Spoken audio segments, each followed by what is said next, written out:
प्रशांत किशोर नाम तो आपने सुना ही होगा। देश की राजनीति में पीके के नाम से मशहूर हैं। ये राजनीतिक दलों के लिए चुनावी कैंपेन करते हैं, डाटा इकट्ठा करते हैं और बताते हैं कि किन मुद्दों पर किस तरह से चुनाव लड़ा जाए तो सफलता मिलेगी। देश में भाजपा को स्थापित करने की बात हो या पश्चिम बंगाल में ममता बनर्जी को या नीतीश कुमार के लिए 2015 की कैंपेनिंग की बात हो, पीके एक बड़ा चेहरा बनकर उभरे। बिहार के बक्सर के रहने वाले प्रशांत किशोर अब किसी पहचान की मोहताज नहीं।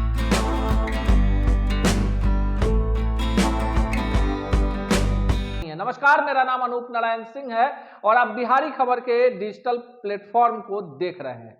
इस वीडियो में हम आपको बताने जा रहे हैं कि आज हम प्रशांत किशोर यानी पीके की चर्चा बीच बहस में क्यों कर रहे हैं। पीके पिछले 2 दिनों से पटना में है। उनकी टीम बिहार के कई जिलों में युवाओं से जाकर राजनीतिक विचारधारा पर बात कर रही है। लेकिन जो सबसे बड़ी खबर हम आपके लिए लेकर आए हैं कि प्रशांत किशोर बिहार में नीतीश कुमार, भाजपा या आरजेडी के साथ कोई बड़ा कैंपेनिंग करने नहीं जा रहे हैं, बल्कि अपनी खुद की पार्टी उन्होंने बना ली है जिसका नाम है जनसुराज। जी हाँ, आपने सही सुना और इस बात की घोषणा उन्होंने खुद ट्वीट करके दी है।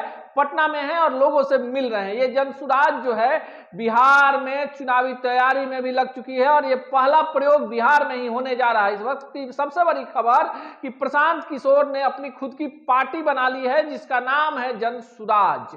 जनसुराज क्या करेगी ये तो आने वाले दिनों में पता चलेगा। लेकिन बिहार की राजनीति में जिस तरह से जातीय गोलबंदी के बीच में प्रशांत किशोर ने नीतीश कुमार के लिए और उसके पहले भाजपा के लिए काम किया, बिहार के वक्ती सच्चाई से पूरी तरह अवगत है। जात का वोट कैसे टर्नअप होता है, किन मुद्दों पे कैसे लोग वोट करते हैं, बहुत सारे ऐसे डाटा हैं जो प्रशांत किशोर के दिमाग में है। वो नीतीश कुमार के लिए एक पंचलाइन उन्होंने बनाया था कि बिहार में बहार है, फिर से नीतीश कुमार है, और सच में नीतीश कुमार की वापसी हो गई। नीतीश कुमार जब लालू प्रसाद यादव के साथ गए थे उस चुनावी कैंपेन में, पीके यानी प्रशांत किशोर सबसे महत्वपूर्ण कड़ी थे और उन्होंने ये डिसाइड किया था कि किस सीट से किसे चुनाव लड़ना चाहिए और कहीं ना कहीं उनका डिसीजन सही साबित हुआ। हालांकि कई मौकों पर प्रशांत किशोर की पूरी रणनीति फेल भी हुई है। उत्तर प्रदेश में उन्होंने कांग्रेस और समाजवादी पार्टी के लिए एक साथ कैंपेनिंग किया था और उसमें खाट यात्रा काफी चर्चा में आई थी। तमाम कवायदों के बावजूद कांग्रेस और समाजवादी पार्टी को वो सत्ता में वापस नहीं लेकर आ पाए। पश्चिम बंगाल में चूंकि परिस्थितियां ममता बनर्जी के अनुरूप थी और वहां पर भाजपा ने जिस तरह से कैंपेनिंग की थी, ऐसे में प्रशांत किशोर ने फिर ममता बनर्जी के लिए हनुमान के रूप में संकट मोचन बनकर आए और वहां पर अपना कमाल दिखाया। देश की राजनीति में एक नई परिपाटी शुरू हुई है कि जो इलेक्शन कैंपेन होते हैं उसके पहले डाटा इकट्ठा करना, प्रत्याशियों के बारे में सर्वे करना, क्षेत्र विशेष में मतदाताओं के बीच में अपने सर्वेक्षणों के माध्यम से यह पता करना कि किन मुद्दों पर उस क्षेत्र के लोग उस दल से कौन प्रत्याशी होगा उसके प्रति ज्यादा झुकाव दिखाएंगे। ये सब करने में प्रशांत किशोर की कंपनी नंबर 1 में है। जिस समय नरेंद्र मोदी के लिए पहला कैंपेनिंग चल रहा था, पूरे देश में प्रशांत किशोर की टीम लगी हुई थी और उन्होंने भाजपा को प्रचंड बहुमत दिलवाया। उसके बाद महाराष्ट्र में भी उनका कमाल देखने को मिला।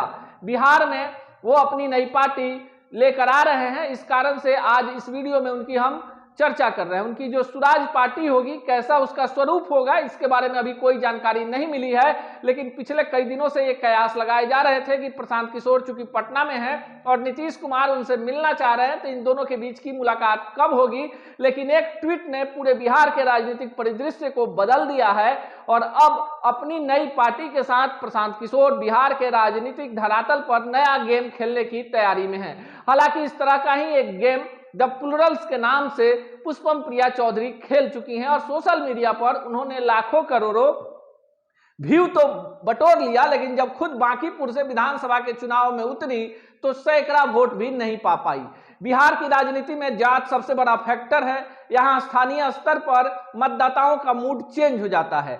पटना जैसे शहरों में सबसे ज्यादा पढ़े लिखे लोग रहते हैं, लेकिन आपको जानकर ताजुब होगा यहाँ पर भी राजनीतिक दल उन्हीं उम्मीदवारों को संबंधित विधानसभा क्षेत्रों से चुनाव में उतारते हैं जिनके जात का वोट सबसे ज्यादा है। बिहार में 243 विधानसभा की सीटें हैं और 40 लोकसभा की सीटें हैं। वर्तमान में इन 40 लोकसभा सीटों में 39 सीटों पर जदयू और भाजपा का कब्जा है और एक सीट किशनगंज पर कांग्रेस का कब्जा है। 243 सदस्यीय बिहार विधानसभा की सीटों के गणित को समझें तो पहली सीट वाल्मीकि नगर की है जहां से रिंकू सिंह विधायक हैं, और 243 नंबर सीट चकाई है जो झारखंड से जुड़ी हुई है, जहां से निर्दलीय सुमित कुमार सिंह विधायक हैं। जातीय समीकरण की बात करें तो बिहार में यादव जाति वोट बैंक के रूप में सबसे बड़ी जाति है, उसके बाद अन्य जातियों का वोट बैंक आता है। स्वर्ण वोटरों में राजपूत सबसे प्रखर वोटर हैं, उसके बाद भूमिहारों का नंबर आता है। इसी तादाद में इन जातियों के जनप्रतिनिधि भी चुनाव जीतकर आते हैं, और जब टिकट बंटवारे का समय आता है तो जात की बात ही हो जाती है, और जिस जात का जहां गणित मजबूत होता है उसी जात के उम्मीदवार दिए जाते हैं। तमाम तरह के कवायदों के बीच प्रशांत किशोर की नई पार्टी सुराज क्या कुछ कमाल कर पाएगी, ये तो आने वाला वक्त बताएगा। लेकिन दूसरे के लिए चुनाव कैंपेनिंग करने वाले चाणक्य अब खुद चंद्रगुप्त बनने की भूमिका में आ गए हैं, और यह देखना दिगर होगा कि उनका यह गेम प्लान बिहार में कितना सक्सेस हो पाता है। देखते रहिए बिहारी खबर के डिजिटल प्लेटफॉर्म को। अपने विचार, कमेंट और लाइक हमें देना ना भूलें।